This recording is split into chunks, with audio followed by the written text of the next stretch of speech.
The Great Hall of the Galactic Assembly stood at the heart of Vareth Prime, a world made entirely of living crystal. The walls shifted colors with the moods of those inside, and today they glowed a deep, angry red. 12 species had sent their leaders to this place. 12 voices would decide the fate of a 13th. Councillor Doha walked slowly to his seat. He was old, even by the standards of his people. The Vareth lived for thousands of years, and Doha had seen 3,000 of them pass. His skin had turned the color of pale stone, and his eyes held the weight of centuries. He had watched empires rise from nothing and crumble into dust. He'd seen wars that burned entire star systems. He thought he had seen everything, but he had never seen anything like the humans. The holographic display at the center of the chamber flickered to life. It showed a small blue planet orbiting an ordinary yellow star, Earth, the homeworld of humanity. 70 years ago, humans had discovered faster than light travel. 70 years was nothing, a blink of an eye. Most species took thousands of years to spread beyond their home systems. Humans had colonized 40 systems in 70 years. The display changed, showing red dots spreading across the galaxy like a disease. Each dot was a human colony. Each dot was a world that had been empty yesterday and was filled with human cities today. "They are a plague," said Councillor Yuna. She belonged to the Silk Confederacy, a species of beautiful winged beings who had ruled their corner of the galaxy for 50,000 years. Her wings trembled with disgust as she pointed at the display. "Look at how fast they spread. Look at how they breed. They have no control, no discipline. In 200 years, they will outnumber all of us combined." Murmurs of agreement filled the chamber. The crystal walls darkened to a deeper shade of red. Councillor Bora of the Iron Collective stood next. His people were machines, artificial minds housed in metal bodies. They had no emotions, or so they claimed. But even Bora's voice held something like fear. "We have calculated the probability of human dominance," he said.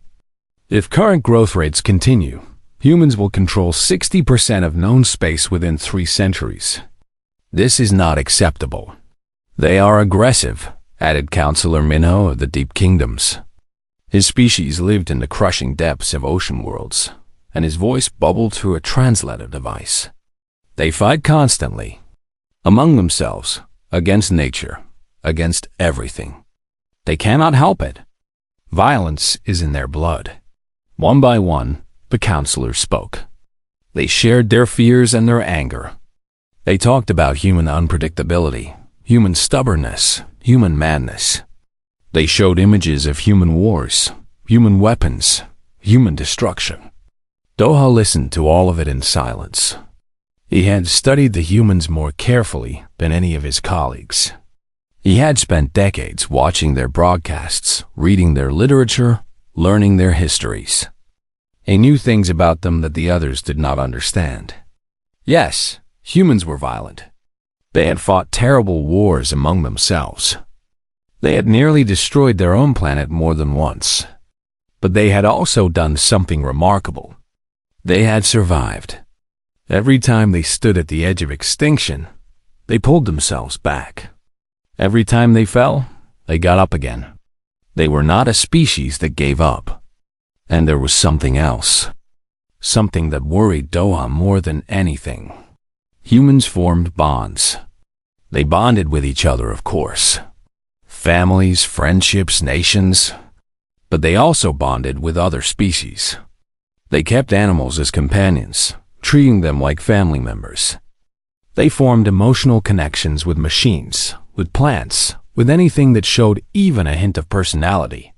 Doha had seen human soldiers weep over broken robots. He had seen human children talk to trees as if they were friends.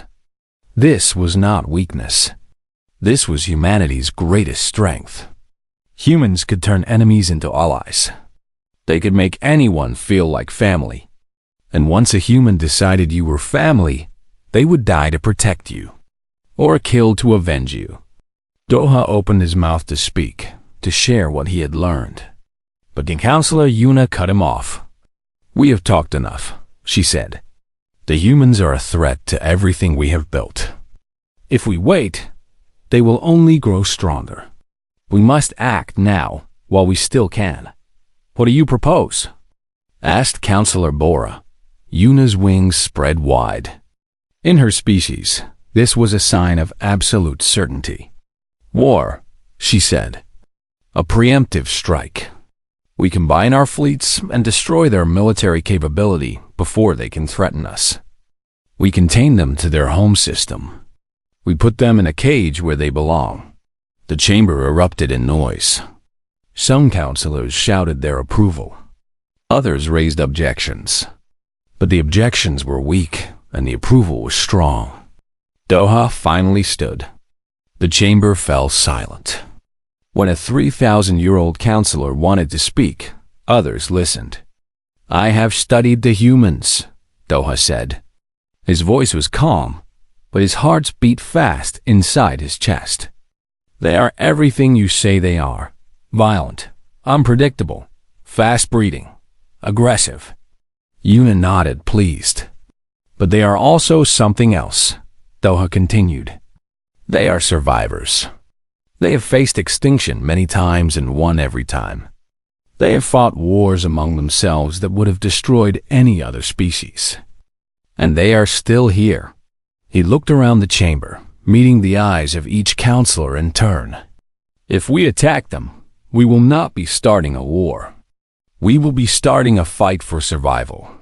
And humans are very, very good at surviving." Silence filled the hall. The crystal walls flickered between red and uncertain yellow. Then, Counselor Yuna laughed.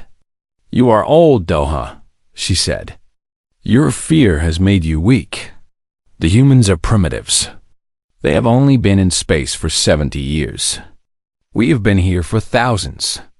Our combined fleet numbers 12,000 warships. What can they possibly do against that?" The other counselors nodded. The fear in their eyes had been replaced by something worse.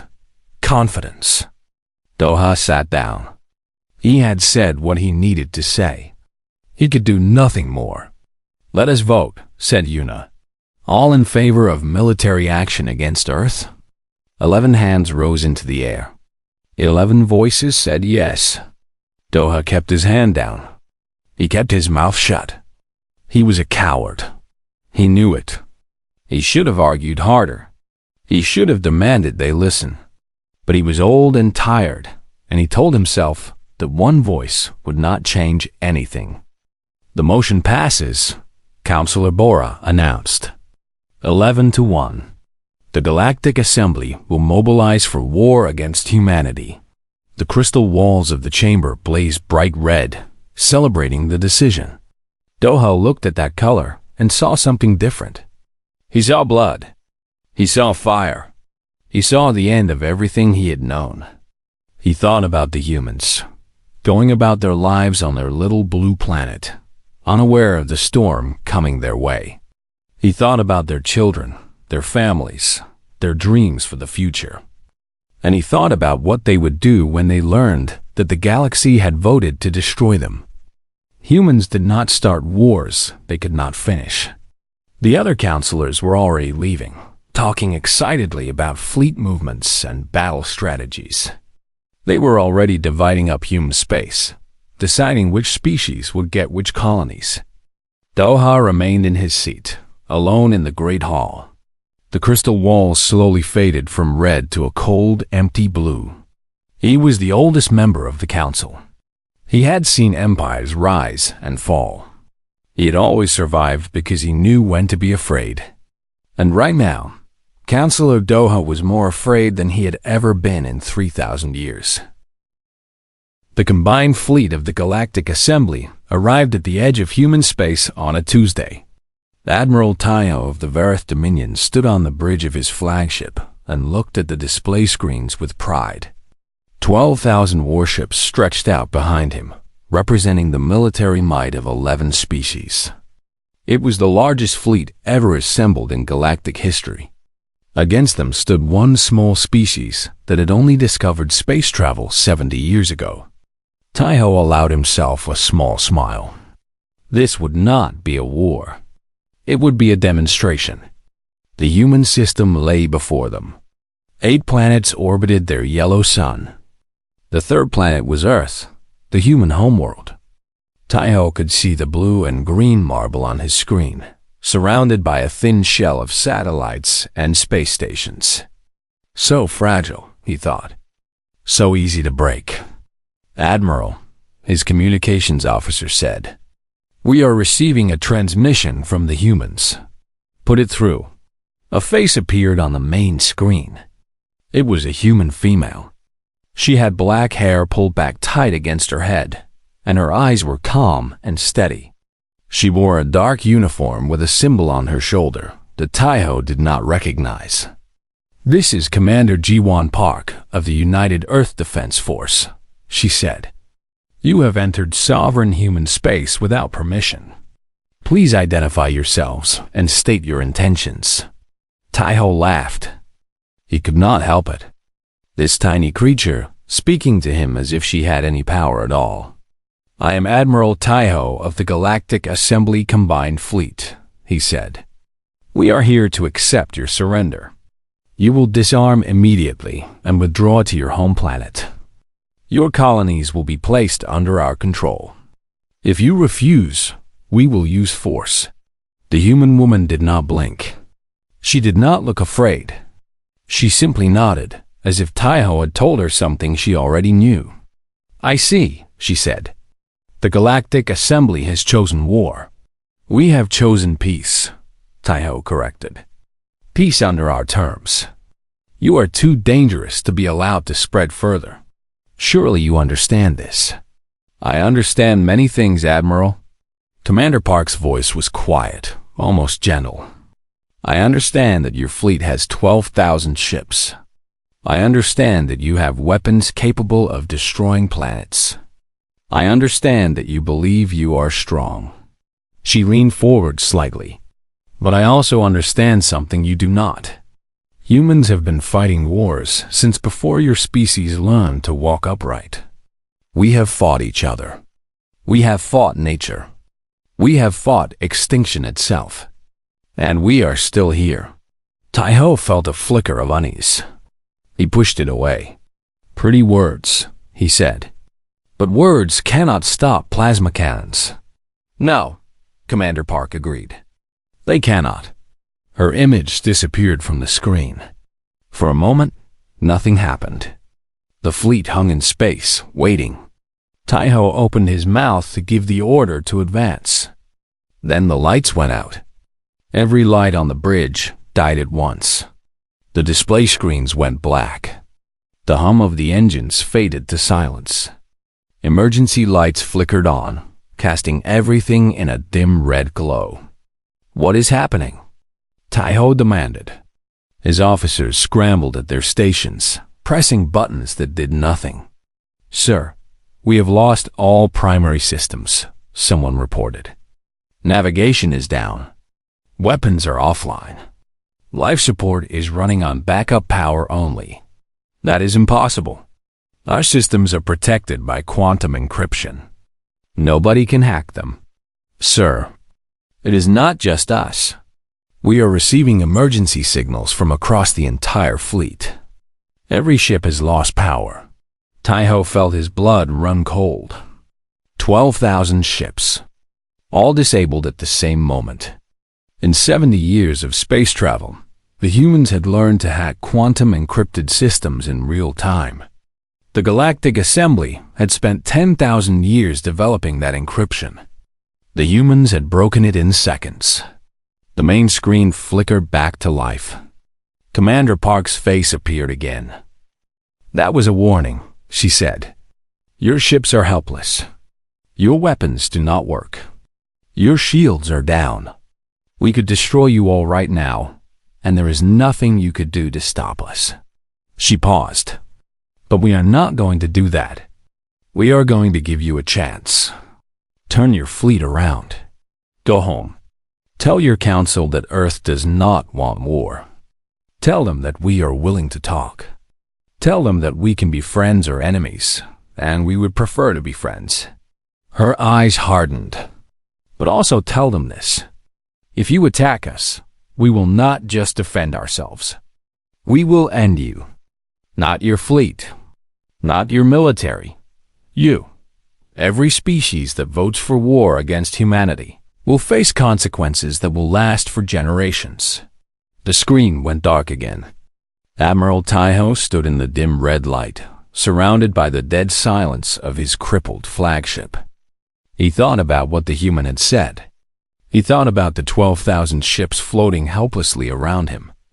He thought about what the council would say if he returned home without firing a single shot. His pride made the decision for him. "Get the systems back online," he ordered. "All ships, prepare for attack. We did not come here to be scared by tricks." His officers looked at him with fear in their eyes. But they obeyed. They always obeyed. It took 6 hours to restore basic functions. The humans did not interfere. They simply waited, watching from somewhere beyond sensor range. When the fleet was ready, Taiho gave the order to advance. The first wave of ships moved toward Earth. 300 of the fastest vessels, meant to test the human defenses. They made it halfway before they started dying. Taiho watched on his screen as ship after ship exploded. There were no enemy vessels anywhere near them. No missiles, no energy beams, nothing. The ships simply blew apart from the inside, their reactor cores detonating all at once. "They are inside our systems," his chief engineer reported, his voice shaking. "They never left. They let us think we had fixed the hack, but they were waiting. They triggered the reactor overloads remotely. 300 ships. Tens of thousands of crew. Gone in minutes. The humans had not even needed to fight. They had simply pressed a button." Taiho felt real fear for the first time in his long career. But he was a warrior. He had never retreated from a battle in his life. He would not start now. "All ships, advance," he commanded. "Full speed. They cannot have infected all of us." He was wrong. The second wave died the same way. Then the third. Then the fourth. Ships tried to flee, but their engines would not respond. Ships tried to surrender, but their communications were jammed.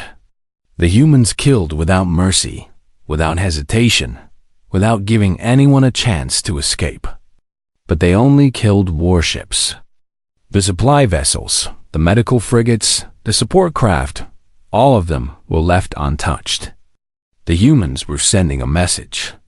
They could kill everyone, but they were choosing not to. Taiho watched his fleet die around him. 8,000 ships gone in less than an hour. His own flagship began to shake. Alarms screamed. His officers shouted warnings that he could no longer hear over the noise. The reactor was overloading. The humans had saved him for last. In his final moment, Admiral Taiho understood the truth. The council had been afraid of the wrong thing. They had been afraid of human violence, human aggression, human expansion. They should have been afraid of human intelligence. The flagship exploded. Admiral Taiho, conqueror of 12 systems, hero of the Verith Dominion, died alone in the cold silence of space. And somewhere on Earth, Commander Jiwon Park closed her eyes and whispered a prayer for the dead. Even enemy dead. Because that was what made humans different. They could kill without mercy when they had to, but they never stopped feeling the weight of it. General Suho had fought in 37 campaigns across the galaxy. He had crushed rebellions, conquered worlds, and burned cities to ash. His name was spoken with fear in 100 systems. The Verith Dominion called him their greatest warrior. Now he sat alone in his command center, staring at a map of the galaxy, and he did not know what to do. The war against Earth was 3 months old. It should have been over in days. The combined fleet had been destroyed. Yes, but the Galactic Assembly still had resources. They had shipyards, factories, armies. They had been building weapons for thousands of years. The humans had been in space for 70 years. And yet, somehow, the assembly was losing. General Suho looked at the map. Red dots marked human attacks over the past week. There were hundreds of them, spread across every sector of assembly space. Supply depots destroyed. Communication relays silenced. Shipyards sabotaged. Military bases attacked in the night and abandoned by morning. The humans never stayed to fight. They struck without warning, caused maximum damage, and vanished before reinforcements could arrive. Suho had sent his best hunters after them. None had returned. This was not war, as Suho understood it. This was something else. The humans called it guerrilla warfare. Suho called it madness. His door opened. An aide walked in, her face pale. "General, we have lost contact with the 7th Fleet." Suho closed his eyes. The 7th Fleet had been guarding the supply lines to the Iron Collective. 300 ships. 200,000 soldiers. "How?" he asked. "We do not know." Their last transmission was a standard report. Everything was normal. Then, nothing. No distress calls? No emergency signals? "Nothing, sir. They are simply gone." Suho stood and walked to the window. Outside, the city of Vareth Prime stretched toward the horizon, its crystal towers shining in the sun. 3 months ago, those towers had been full of confidence. Now they were full of fear. The humans never attacked civilian targets. Not once. They destroyed military installations. Yes. They killed soldiers and sabotaged equipment. But they left cities alone. They left families untouched. At first, the assembly had seen this as weakness. The humans were too soft, too sentimental. They did not have the stomach for real war. Suho knew better now. The humans were not avoiding civilians out of weakness. They were doing it on purpose. They wanted the people of the assembly to see that their military could not protect them. They wanted them to ask questions. Why are we fighting this war? Who started it? What did the humans ever do to us? The questions were spreading. On a dozen worlds, protests had erupted. Citizens demanded peace.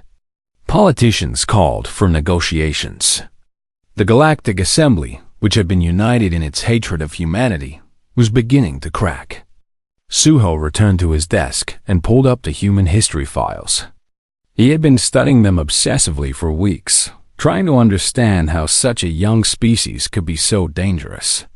The answer was simple and terrifying. Humans had been fighting wars for their entire existence.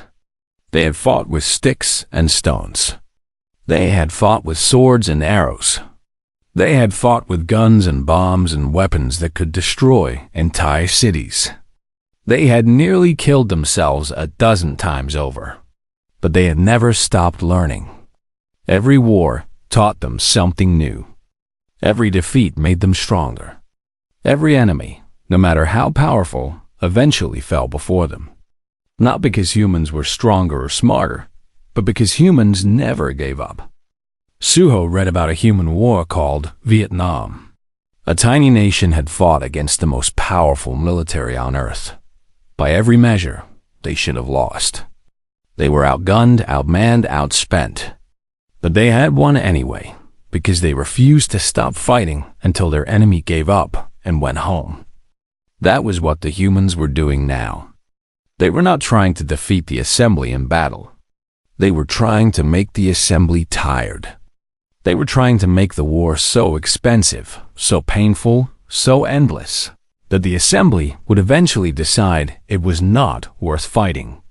And it was working. A new report appeared on Suho's screen. The Silk Confederacy had announced its withdrawal from the war. Counselor Yuna was dead, assassinated by her own guards. The Confederacy's new government wanted nothing to do with the conflict. 5 species had already withdrawn. 3 more were negotiating separate peace treaties. The Galactic Assembly, the mighty union of civilizations that had ruled the galaxy for millennia, was falling apart. All because of one small species that had learned to fly among the stars 70 years ago. Suho pulled up another file. This one was a recording from a human prisoner, captured 2 weeks ago during a raid on a listening post. The prisoner was a young man, barely an adult by human standards. He had been injured in the attack, but he was alive. The interrogation had lasted 3 days. Suho had watched every second of it. The prisoner had not broken. He had not given up any useful information. He had not begged for mercy or cried for his family. He had simply sat there, calm and quiet, answering every question with the same words. My name is Private Hyan of the United Earth Defense Force. I am not afraid of you. On the third day, the interrogators had lost patience. They had beaten the prisoner badly. They had threatened to kill him. The prisoner had looked at them with bloody lips and smiled. You think you can scare me with death? He had said. I grew up on Earth. I have already survived a dozen extinction-level events, plagues, famines, climate collapse. We almost killed ourselves with nuclear weapons twice. Death is not scary to humans. Death is an old friend. He had leaned forward despite his injuries. But do you know what is scary? Knowing that even if you kill me, even if you kill every human in this sector, it will not matter. Because there are billions more back home. And every single one of them will remember what you did. Every single one of them will fight until you are gone. The recording ended there. The prisoner had died from his injuries the next day. General Suho had watched that recording 20 times. He had memorized every word. He had seen something in that young man's eyes that he had never seen before in an enemy. Not anger, not hatred, not fear, certainty. The humans were absolutely certain they would win, not because they were arrogant or stupid, but because they had been fighting and winning for so long that they could not imagine any other outcome. Suho looked at the map again. The red dots seemed to multiply as he watched. Somewhere out there, in the darkness between stars, human soldiers were planning their next attack. They would strike without warning, disappear without a trace, and leave nothing but destruction behind. And Suho, the greatest general of the Vareth Dominion, had no idea how to stop them. His communicator buzzed. It was a priority message from the council. General Suho, you are ordered to return to Vareth Prime immediately. The council wishes to discuss the war. Suho laughed bitterly. The council wanted to discuss the war. As if there was anything left to discuss.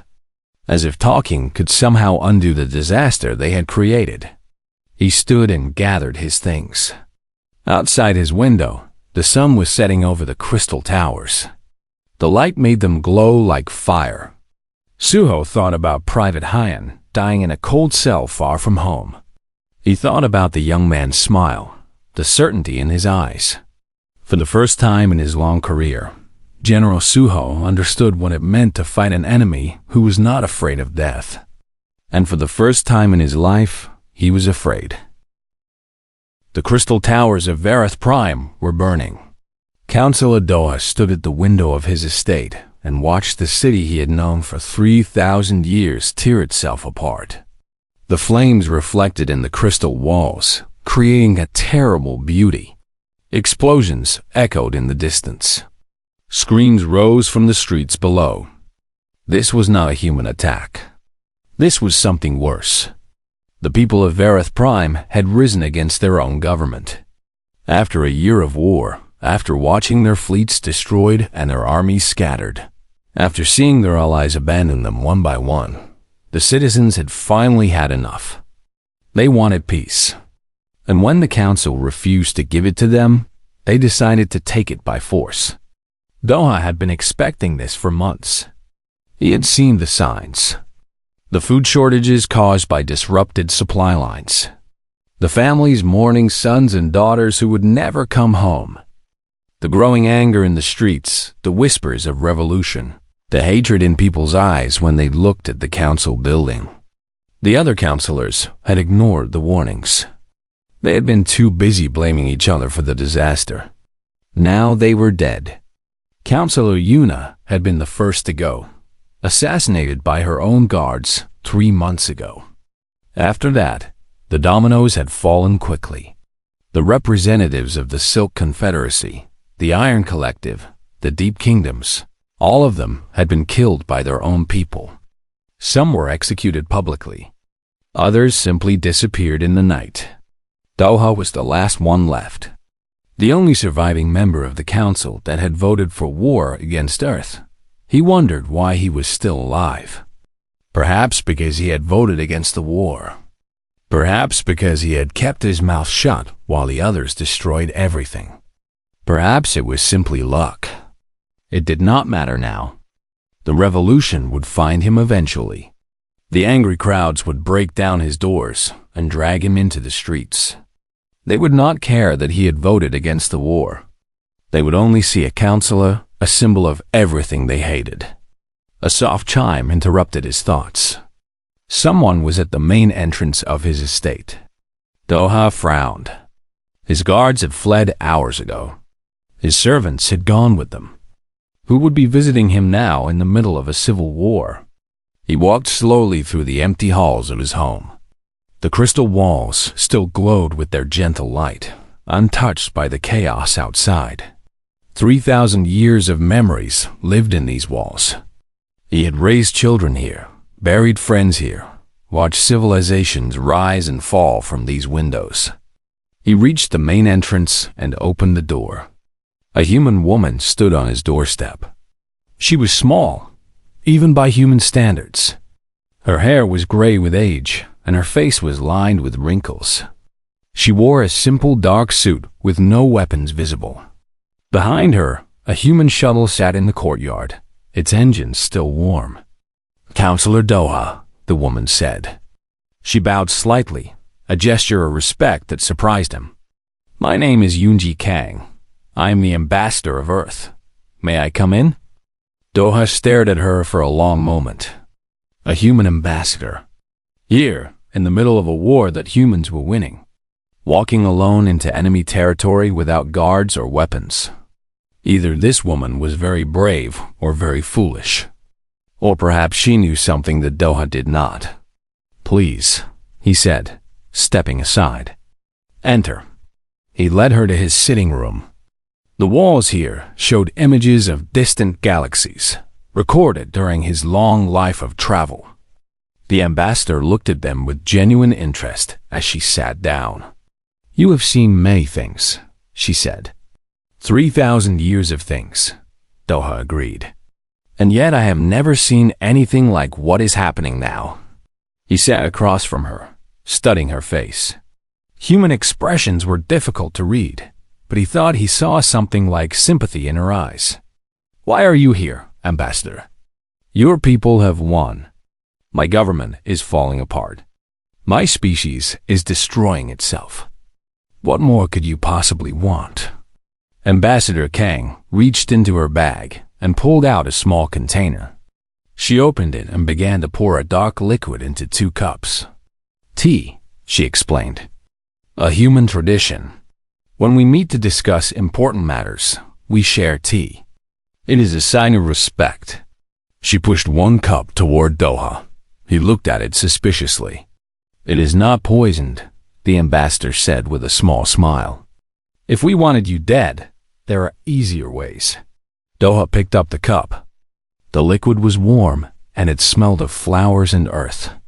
He took a small sip. It was bitter, but not unpleasant. "You asked why I am here," Ambassador Kang said. "The answer is simple. I am here to offer you peace." Doha laughed. The sound was harsh and painful in his throat. "Peace? Your people are winning. Why would you offer peace when you could have victory?" "Because victory was never our goal." The ambassador's voice was quiet but firm. "Survival was. We did not want this war, Counselor. Your council forced it upon us. We defended ourselves because we had no choice. You destroyed our fleets. You killed millions of our soldiers. Yes, we did. And every death weighs on us. She looked down at her tea. Humans are not strangers to war. We have fought each other for thousands of years. But we have also learned something important. War never truly ends with victory. It ends with understanding. She looked up and met his eyes. We could continue fighting.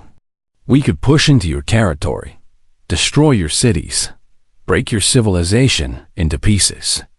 We have the power to do it. But what would that achieve? More death, more hatred, more generations growing up wanting revenge. She reached into her bag again and pulled out a document. She slid it across the table toward Doha. This is the new accord. A proposal for peace between Earth and the remaining members of the Galactic Assembly. Trade agreements. Cultural exchanges. Mutual defense pacts. Not conquest, Counselor. Partnership. Doha looked at the document but did not touch it. Why come to me? I am nobody now. A failed counselor hiding in his home while his world burns. You are the only counselor who voted against the war, Ambassador Kang said. We noticed. We always notice. She leaned forward. You tried to warn them, did you not? You tried to tell them that attacking humanity was a mistake. They did not listen. But you tried. Doha felt something twist in his chest. Guilt, shame, all the things he had been trying not to feel for the past year. I should have tried harder, he said quietly. I should have fought them. I stayed silent when I should have spoken. Yes, the ambassador agreed. You did, and millions died because of that silence. The words hit Doha like a physical blow. He closed his eyes. But, the ambassador continued, you are still alive. And that means you can still do something to make it right. Doha opened his eyes. What would you have me do? Ambassador Kang stood and walked to the window. Outside, the fires were spreading. The night sky was orange with destruction. Your people need a leader, she said. Someone they can trust. Someone who opposed the war from the beginning. Someone who can guide them toward peace. She turned to face him. Be that leader, Counselor Doha. Help us end this war. Help us build something better. Doha looked at the document on the table. He looked at the burning city outside his window. He thought about 3,000 years of life, all the mistakes he had made, all the chances he had wasted. He thought about the young human soldier who had died in a prison cell, certain that his people would win. Slowly, Doha reached out and picked up the new accord. I will try, he said. It is the least I can do. Ambassador Kang smiled. It was a tired smile, full of grief and hope in equal measure. That is all any of us can do, she said. Try. Outside, the fires continued to burn. But somewhere in the darkness, a small seed of peace had been planted. 20 years had changed the galaxy. The Great Hall of the Galactic Assembly had been rebuilt. The crystal walls were the same, but the mood was different now. The colors that shifted through them were calm and peaceful, blues and greens and soft golds. The anger was gone. The fear had faded. Something new had taken its place. Counselor Doha walked slowly toward the speaking platform. His body was failing him now. 3,020 years was a long time, even for a Varth. His skin had turned almost white, and his joints ached with every step. But his mind was still clear, and his voice was still strong. Today was his last day. He had announced his retirement 6 months ago. But before he left, he had one final duty to perform. The chamber was full. Representatives from 30 species sat in the curved rows of seats, watching him approach. Some of them remembered the war. Others had been born after it ended. But all of them knew the story. All of them knew what had happened when the old council voted to attack Earth. Doha reached the platform and looked out at the assembly. His eyes found the human delegation on the left side of the chamber. Ambassador Kang sat among them, old now herself, her hair completely white. She smiled at him and nodded. 20 years ago, she had walked into his burning home and offered him peace. 20 years ago, she had given him a chance to make things right. He had spent every day since then trying to earn that chance. "Thank you for allowing me to speak," Doha began. His voice echoed through the chamber, amplified by the crystal walls. "I know my time is short. I know many of you have more important things to do than listen to an old man talk about the past. But the past is important. If we forget it, we are doomed to repeat it." He paused, gathering his thoughts. 20 years ago, I sat in this very chamber and watched my colleagues vote for war against humanity. I voted against it, but I did not fight for my vote. I did not argue or protest or demand that they listen. I stayed silent and I let the war happen. The chamber was completely quiet. Even the crystal walls seemed to hold their breath. That silence cost millions of lives. Humans, Verith, Silk, Iron, all the species who joined that foolish war. Soldiers died in battles they should never have fought. Civilians starved because supply lines were destroyed. Families were torn apart by grief and anger. All because we were afraid of something we did not understand. Doha gripped the edges of the podium. His hands were shaking, but not from weakness. We thought humans were dangerous because they were violent. We looked at their history, their wars, their weapons, and we saw monsters. We thought that if we did not destroy them first, they would destroy us. He shook his head slowly. We were wrong. We were so completely, totally wrong. He turned to look at the human delegation. Humans are not dangerous because they are violent. Every species in this chamber has violence in its history. We have all fought wars. We have all done terrible things to each other and to ourselves. He pointed at Ambassador Kang. Humans are dangerous because they are kind. A murmur went through the chamber. Doha held up his hand for silence. I know that sounds strange. Let me explain. He stepped away from the podium and walked toward the center of the chamber, where a holographic display glowed softly. During the war, humans destroyed our fleets. They killed our soldiers. They brought our civilization to its knees. They could have done anything they wanted to us. They could have invaded our worlds, enslaved our people, taken everything we had. They had the power.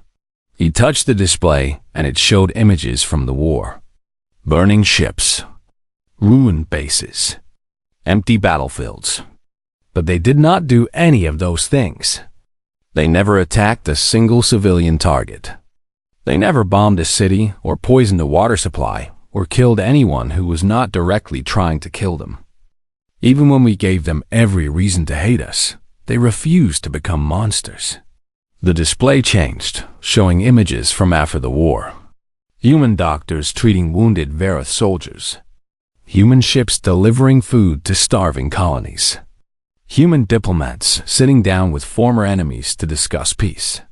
When the war ended, humans did not demand revenge.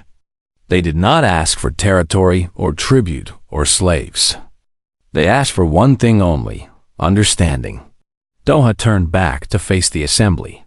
The new accord that Ambassador Kang offered me 20 years ago was not a surrender document. It was an invitation. An invitation to learn from our mistakes and build something better together. He looked at the representatives from species that had once been enemies. They sat side by side now, working together on problems that affected everyone. Humans understood something that took me 3,000 years to learn. True strength is not measured by how many enemies you can destroy. It is measured by how many enemies you can turn into friends. Ambassador Kang stood up from her seat. The chamber fell silent again as she walked slowly toward Doha. Her steps were unsteady. Her body bent with age, but her eyes were still bright. She reached him and took his hand in hers. "Counselor Doha," she said, loud enough for everyone to hear, "you have spent 20 years blaming yourself for a war you tried to prevent. You have spent 20 years trying to make up for a silence that lasted only a moment." She squeezed his hand gently. "It is time to forgive yourself. You cannot change the past. None of us can. But you have changed the future. You helped build this." She gestured at the chamber around them. "You helped create a galaxy where species that once hated each other now work together. Where children grow up without fear of war. Where understanding has replaced suspicion." Doha felt tears forming in his ancient eyes. He had not cried in centuries. "I do not deserve forgiveness," he whispered. "Nobody deserves forgiveness," Ambassador Kang replied. "That is what makes it forgiveness. It is given freely, without conditions, because we choose to let go of the past and embrace the future." She released his hand and turned to face the assembly. 20 years ago, the Galactic Council voted for war with Earth. Only one member survived to regret it. But Counselor Doha's regret was unnecessary. We never wanted his regret. We only wanted his understanding. She smiled, and despite her age, it was the same smile she had shown him 20 years ago in his burning home. And he has given us that understanding 1,000 times over. The chamber erupted in applause. Representatives from 30 species stood and clapped and cheered. The crystal walls blazed with colors of joy and celebration. Doha stood in the center of it all, tears streaming down his face. He looked at the humans in the crowd, at the species who had once been enemies and were now allies, at the galaxy that had somehow survived its own stupidity and built something beautiful. He thought about all the lives lost in the war. He thought about the mistakes that could never be undone, the wounds that would never fully heal. But he also thought about the future, about the children who would grow up in peace, about the discoveries yet to be made, the friendships yet to be formed, the possibilities yet to be imagined. Humans had taught the galaxy a lesson it would never forget. Strength was not about destruction. It was about creation. Victory was not about defeating enemies. It was about making friends. And the greatest power of all was the power to forgive. Counselor Doha raised his hand in a final salute to the assembly. Then he turned and walked slowly toward the exit, Ambassador Kang beside him. Behind them, the crystal walls of the great hall glowed with every color of the rainbow, celebrating a peace that had been bought with blood and tears, and finally with understanding. The war was over. The lesson had been learned, and the galaxy would never be the same.